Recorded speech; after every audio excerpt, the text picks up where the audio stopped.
Salut à tous et bienvenue dans cette nouvelle vidéo, j'espère que vous allez bien. Je voulais commencer par vous remercier pour l'accueil que vous avez fait à ma vidéo sur la palle du mois de la fantaisie. Je voulais vous remercier pour les commentaires, je voulais vous remercier pour les abonnements, vraiment merci, ça fait vraiment plaisir et puis voilà, j'espère que les prochaines vidéos vous plairont et n'hésitez pas à me le dire en barre d'infos et puis là pour le coup, pour cette vidéo particulière, dites-moi ce que vous avez acheté au cours du mois d'avril. Ça me permettrait de déculpabiliser un petit chouïa, voilà. Je voulais vous dire que si vous entendiez babiller, baragouiner, c'est parce que juste derrière vous là-bas, il y a mon petit Julian. Coucou mon chat. Oui, il est installé comme un petit roi et il écoute sa maman parler. Je pense qu'il me prend pour une folle. Mais c'est pas grave. Oui. Bon voilà. Alors comme je pense que vous avez dû le comprendre en lisant le titre, on se retrouve pour un book haul. J'ai tellement acheté de choses courant avril que je vais le séparer en deux. Donc dans cette vidéo vous verrez tout ce qui est graphique. Ouais, tout ce qui est graphique. Album jeunesse, manga et bande dessinée, roman graphique, etc. Oui, donc c'est pour ça que je vous demande de me mettre en barre d'infos ce que vous avez acheté au mois d'avril. Parce qu'honnêtement, je pense qu'il y a plus de 10 bouquins juste dans cette vidéo. Et pour l'autre d'après, il doit y avoir aussi plus de 10 bouquins. Donc j'ai vraiment craqué. Et pour essayer de faire diminuer ma culpabilité, ça me ferait très plaisir de lire ce que vous êtes offert pour ce mois d'avril. Voilà. Donc j'ai essayé d'organiser ça et je me dis qu'on va commencer par les albums jeunesse. Je vais vous raconter ma vie. Pour commencer, faut savoir que la petite Julie que j'étais est très frustrée depuis plus de 20 ans. Puisque quand j'étais à l'école, je me souviens qu'on allait à la bibliothèque de notre village et qu'on pouvait emprunter des livres. Il y avait 2 livres qui étaient tellement célèbres qu'en fait jamais ils étaient disponibles à la location. La personne d'avant le donnait à sa copine et ainsi de suite et en fait j'ai jamais pu les lire. Du coup, pour évacuer 20 ans de frustration, je les ai achetés. Voilà. Et donc, quels sont ces livres ? Je vous présente Mon ami arc-en-ciel, le plus beau poisson de l'océan. Je pense que sa notoriété n'est plus à faire. Ce livre, je crois que tout le monde le connaît, je pense. Il est juste magnifique, et puis voilà, c'est hyper nostalgique. Donc c'est Marcus Fischer qui l'a fait. Et il est paru aux éditions Nord-Sud. Il est sublime. Je l'ai acheté d'occasion parce que neuf, il coûtait un peu cher. Mais quand je l'ai vu, je lui ai sauté dessus et je suis très contente parce que du coup, voilà, je connais enfin l'histoire d'Arc-en-ciel, le plus beau poisson de l'océan. Et je vous montre un petit peu les planches.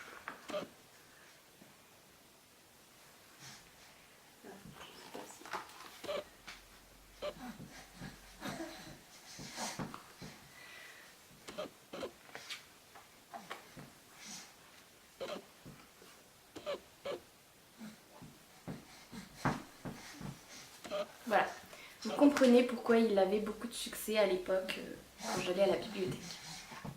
Ensuite, et ça n'a rien à voir, c'est Roux les galettes, les albums du Père Castor, parus chez Flammarion. Du coup, bah voilà, hein, je pense que là encore, tout le monde, sauf peut-être moi, connaît l'histoire de cette galette qui roule et roule et roule. Là par contre je ne l'ai pas encore lu donc je peux pas vous dire de quoi ça parle, mais j'ai hâte. J'ai hâte de pouvoir enfin lire ce bouquin et là je vais vous montrer aussi. Voilà.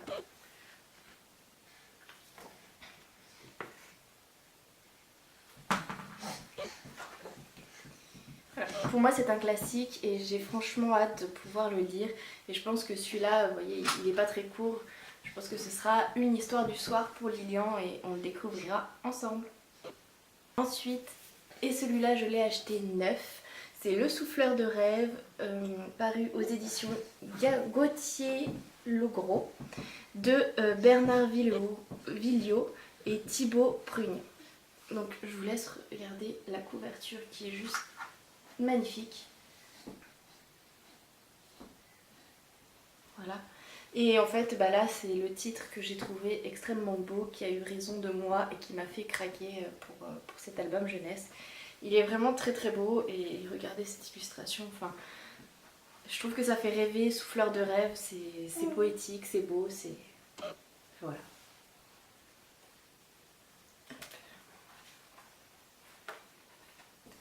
Et les planches sont à tomber.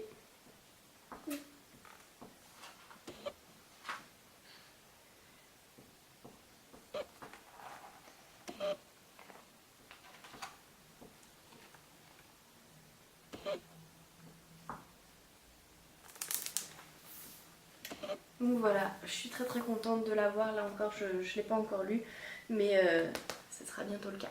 C'était tout pour mes albums jeunesse. Je vais passer au manga parce que c'est ce qu'il y a le moins après. Et vous allez voir que j'ai pas été raisonnable. Donc pour commencer, j'ai acheté le tome 2 de l'Atelier des sorciers, paru aux éditions Pika, de Kamom Shirahama. C'est une catastrophe quand j'essaye de prononcer les noms d'auteurs et d'illustrateurs. Donc si vous vous souvenez bien du résumé que je vous ai fait, on suit Coco, une petite fille qui rêve de devenir une sorcière, seulement dans l'univers dans lequel elle évolue. Ce n'est pas possible puisque pour être sorcier, il faut être issu d'une lignée de sorcières et c'est pas son cas à elle. Il n'y a pas de sorcier dans sa famille, donc elle a peu de chances de devenir sorcière, seulement elle va réussir à percer le secret de la magie et s'attirer pas mal d'ennuis au passage. J'aime beaucoup cet univers parce que j'aime la façon originale dont on pratique la magie dans cet univers. Et c'est vrai que ça me plaît et comme je trouve ça original, ça m'accroche. J'ai très envie de savoir la suite. Et donc voilà, j'ai franchement hâte de lire ce petit bouquin. Et là encore, la couve est magnifique, hein, les graphismes sont super beaux.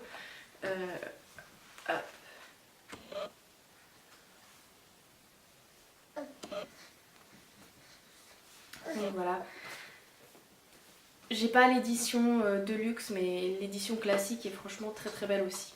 Et ensuite, vous allez voir que j'ai pas été du tout raisonnable. Quand je suis allée dans mon magasin où j'achète mes mangas, j'ai demandé aux vendeurs s'ils avaient une série où il n'y a pas 50 000 tomes, qui est franchement pas mal, plutôt original. Et du coup, il m'a présenté Le mari de mon frère de Jengoro Tagama, paru aux éditions Akata. Et je suis désolée, je regarde là-bas, j'ai mon petit asticot qui gesticule dans tous les sens.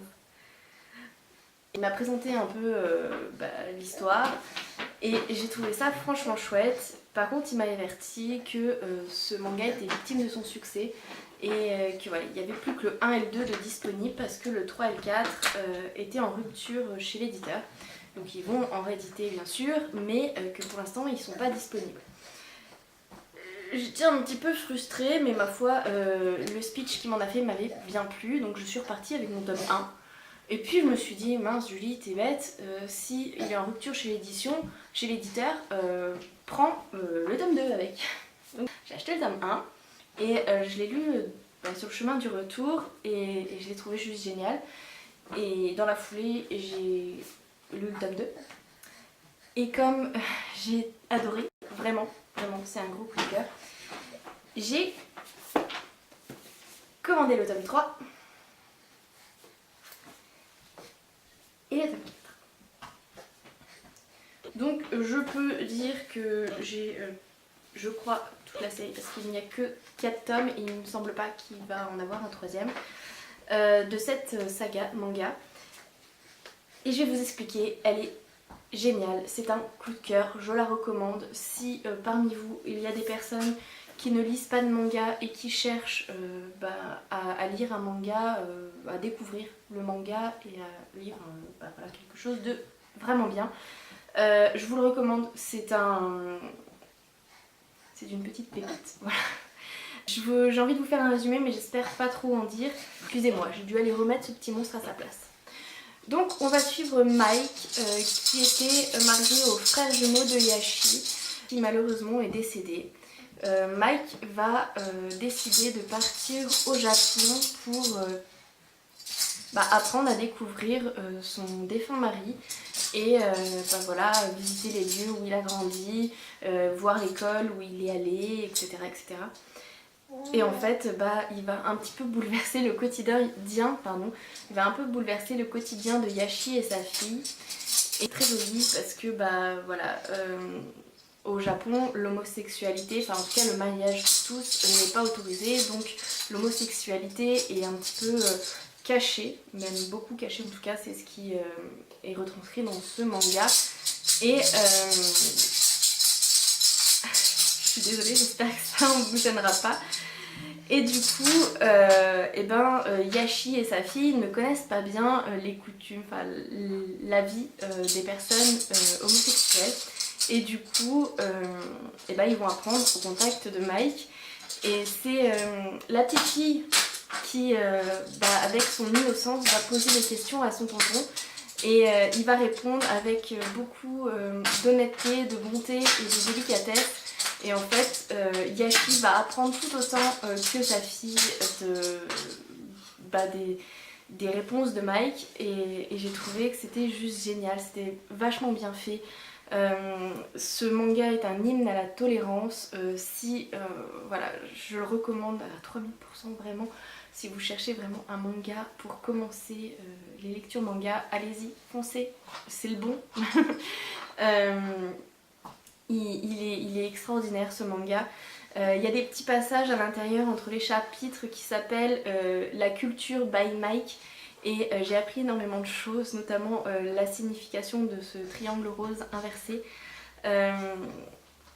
C'est juste extrêmement bien fait, c'est plein de finesse, c'est plein de délicatesse. Et allez-y, foncez parce que c'est une pépite, vraiment une pépite. Il n'y a que 4 tomes et c'est bien dommage parce que j'en dirais bien 4 de plus. Mais voilà, c'est très très bien comme ça et j'ai adoré, vraiment. Si en gros vous avez un livre à retenir,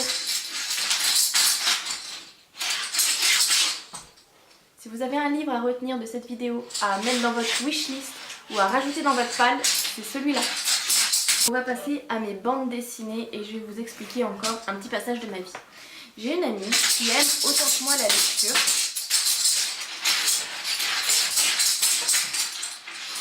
Il fait pas ça d'habitude.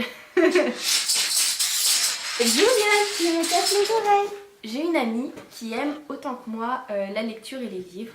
Et souvent, elle me conseille de nouvelles lectures.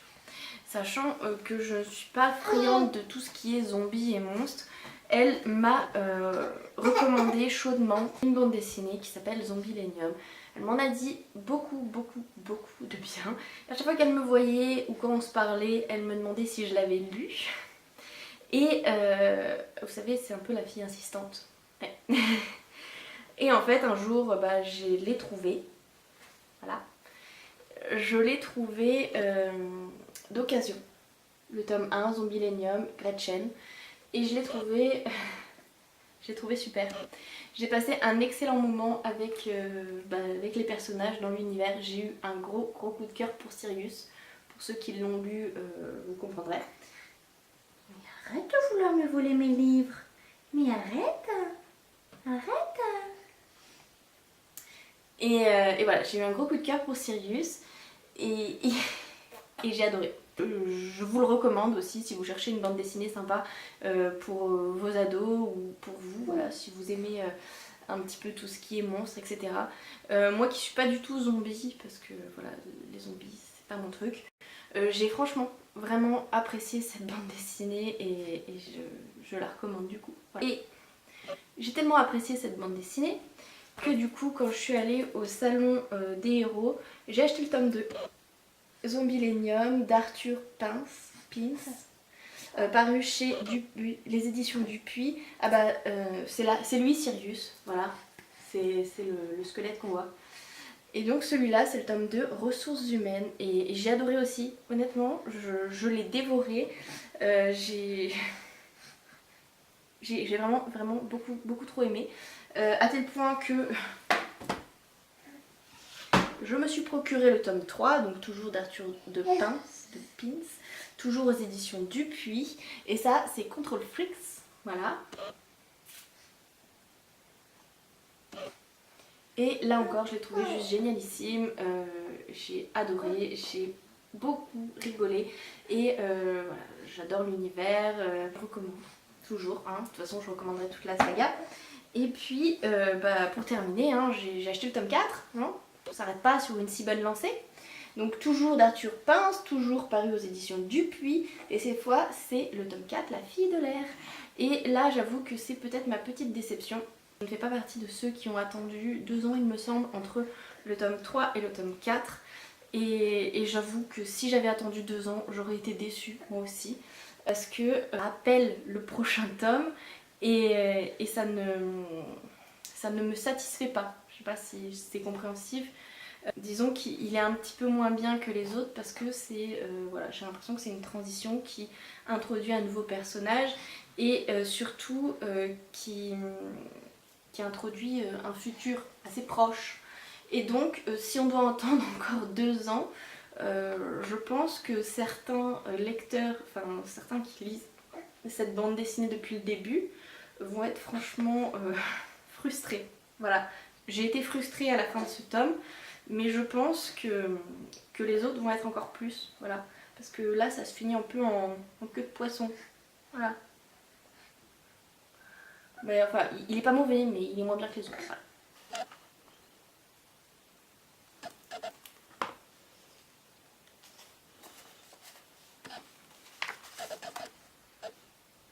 Ensuite, toujours d'occasion, et cette fois, je vais vous expliquer, je vais vous raconter encore ma vie, tiens.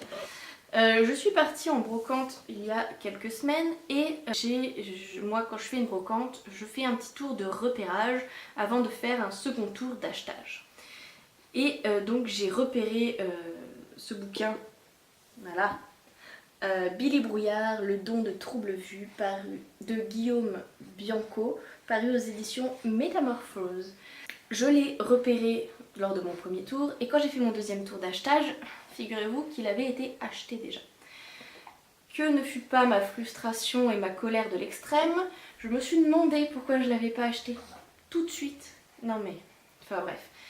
Et ce livre qui à la base ne faisait pas partie de ma wishlist, je ne l'aurais pas acheté si je ne l'avais pas vu dans cette brocante.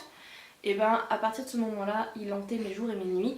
Il fallait que je le trouve et du coup, voilà, je me le suis procuré d'occasion sur le site Momox, il me semble. Parce que neuf, il est franchement cher. Alors j'ai l'impression qu'il devait avoir des goodies à l'intérieur, donc ouais, je les ai pas. Mais bon, c'est pas très grave. Donc voilà, sachant que je ne connais pas, j'avais pas envie de mettre plus de 20 € dans une bande dessinée. Enfin, roman graphique, là je crois qu'on peut dire que c'est un roman graphique.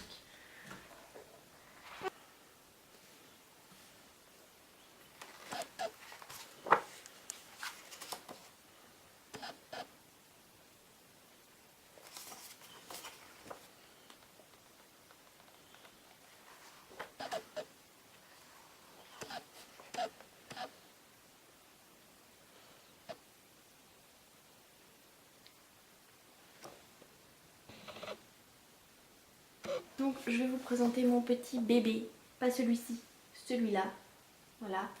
Donc c'est Mickey et l'océan perdu de Filippi Camboni, paru aux éditions Glénat. Regardez-moi cette merveille de couverture, voilà, il est juste sublime. Je ne l'ai pas encore lu donc je ne pourrais pas vous dire de quoi ça parle, mais je vais vous montrer les planches qui sont juste à tomber.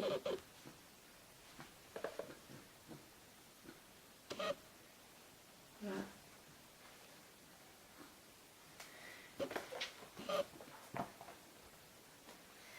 Voilà. Quand j'ai vu cette bande dessinée, j'ai craqué. Je sais pas si vous vous souvenez ou si vous avez vu, parce que peut-être pas, mais dans une de mes premières vidéos je vous ai montré Horrific Land, donc c'est une bande dessinée sur Mickey que j'ai lue il y a quelques temps et que j'ai adoré d'ailleurs. D'ailleurs maintenant que j'en parle j'ai très envie de la relire. Vous savez que je suis une grande amoureuse de Disney et qu'il ne faut pas grand chose pour que j'aime. Tiens si tu veux. Il faut pas grand chose pour que j'aime, pour que j'achète. Et là j'ai trouvé le graphisme vraiment trop beau, j'ai trouvé la bande dessinée très belle. Et du coup quand je l'ai vue, je l'ai acheté. Puis de toute façon au point où j'en étais, j'étais plus à un bouquin près. Hein, vous avez vu, j'ai franchement craqué. Et j'en ai encore 3 à vous montrer.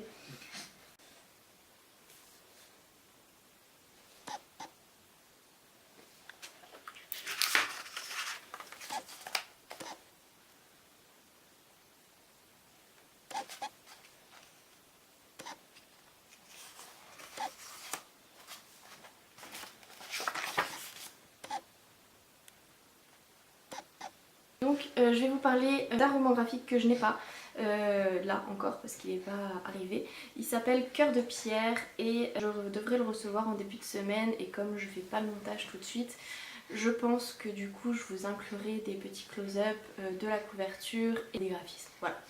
Parce qu'il est aussi très beau et qu'il mérite d'être vu. Donc comme convenu, je vous montre mon dernier roman graphique que j'ai reçu. C'est Cœur de pierre de Gauthier Almanza, paru aux éditions Delcourt Jeunesse. Il est vraiment trop beau. Je me rapproche un peu de la couverture pour vous montrer les détails. Voilà, les graphismes sont canons. Je vais vous ouvrir et vous montrer quelques planches.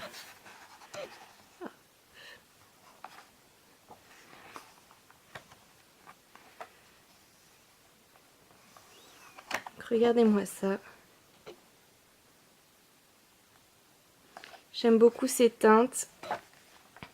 Et voilà, les planches sont superbes. C'est trop beau.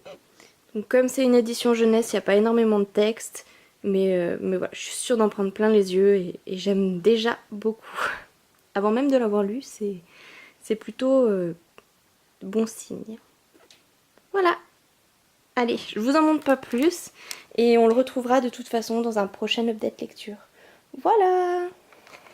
Ensuite, et ça c'est le dernier qui a rejoint ma pile à lire.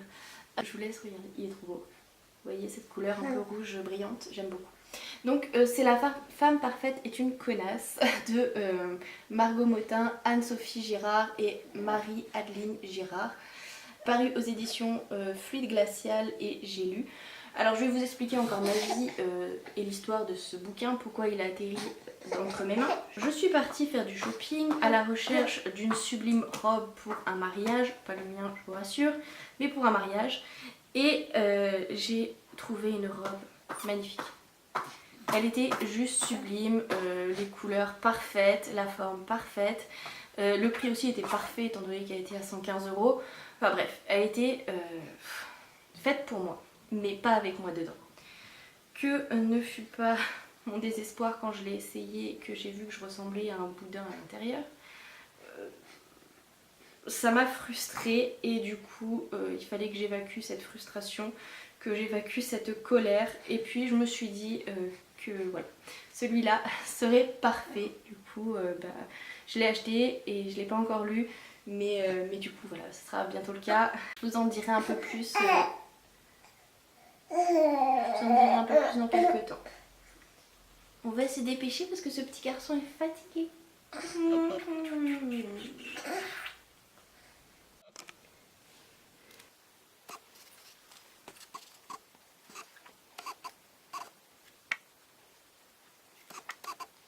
Je sais pas ce que vous en pensez, mais les illustrations de Margot Motin sont juste une tuerie. Alors, on continue, il en reste plus que 2, alors j'espère que vous tenez bon. Je présente le journal d'Anne Frank, donc ça c'est la version illustrée de Harry Folman et David Polonsky. Paru aux éditions Gallman-Lévy. Je n'ai jamais lu le journal d'Anne Frank pour la simple et très bonne raison. Pour moi c'est une très bonne raison, c'est que je pense que j'arriverai pas à le lire. Il y a beaucoup trop de choses affreuses à l'intérieur. Je sais qu'il est important de lire ces choses affreuses pour savoir ce qui s'est passé, parce que voilà, ça fait partie de l'histoire. Mais voilà, je pense que c'est dur.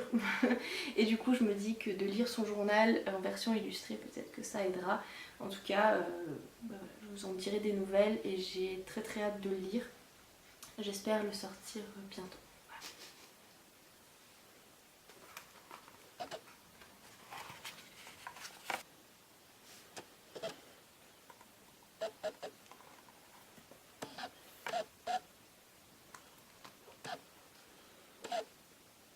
Et le dernier qui a rejoint ma pile à livres et non des moindres, c'est Je ne peux pas, j'ai chimio de Alexandra Brijatov et Camille Openot, pardon. Alors ça me rappelle quand même pas mal mon travail et j'aime beaucoup les choses qui parlent de médecine mais d'une façon assez légère et qui, j'ai envie de dire, déglingue des clichés. Du coup ça me plaît et j'ai très envie de le lire. En plus il a l'air extrêmement drôle et les graphies sont vraiment bien. Et il m'a fait beaucoup trop envie quand je l'ai vu dans le rayon. Donc voilà, il a rejoint ma grosse pile à lire. Et là aussi j'ai encore vraiment, là aussi j'ai vraiment hâte de le lire. Je pourrais malheureusement pas lire tout ça en même temps. Mais voilà, j'ai très hâte.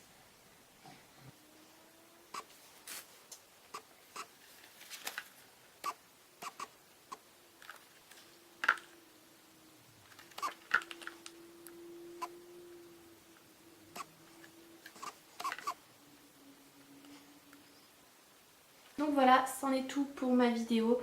Si vous avez tout bien compté, j'ai quand même lu 8 livres hein, de tout ce que je vous ai présenté, donc c'est pas trop mal quand même. Il y a beaucoup de choses. J'espère que cette vidéo vous aura pas saoulé et puis que ça vous aura donné des petites idées pour vos prochaines lectures. Moi j'ai très hâte de découvrir tout ça. Et voilà, je vous dis à très bientôt pour sûrement un update lecture. Voilà. Salut